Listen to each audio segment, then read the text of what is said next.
Well, the pensions industry, I guess, has seen quite a bit of improvement since the reforms came into operation. The changes were all made for the better.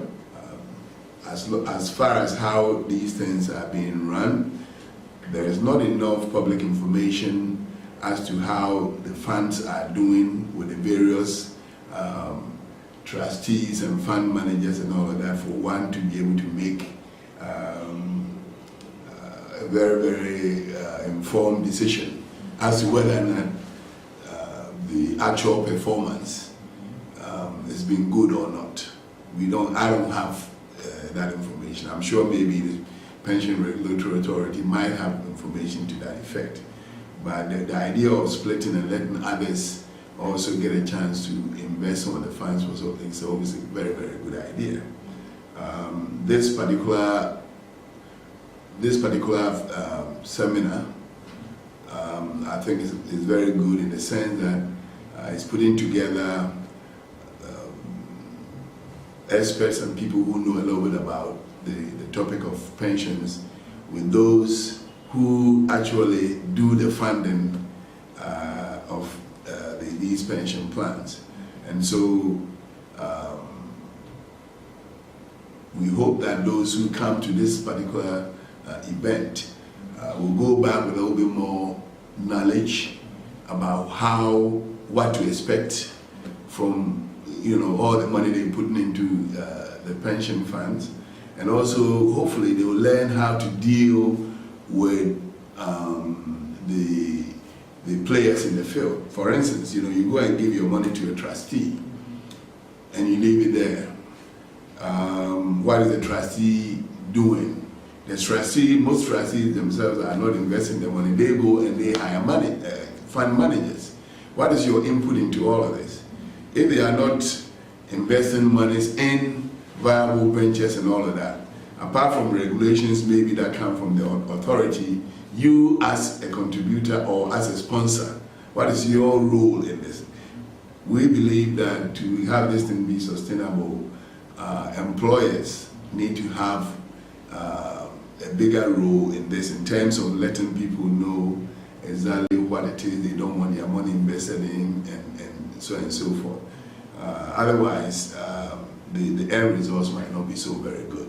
So the hope is that after this seminar, those who have come would know that they got to be a little bit more involved in the process, not only of funding these pension funds, but how the funds are invested and so on and so forth. So that is the hope.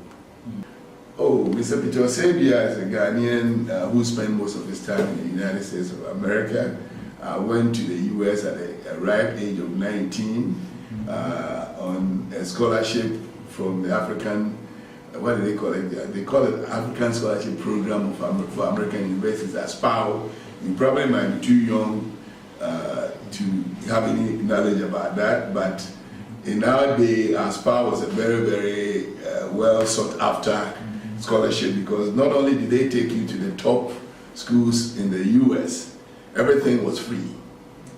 Okay, I remember when I went to school in my undergraduate years, not only were they paying every thing, including tuition and all that, I was actually getting a stipend in addition to that.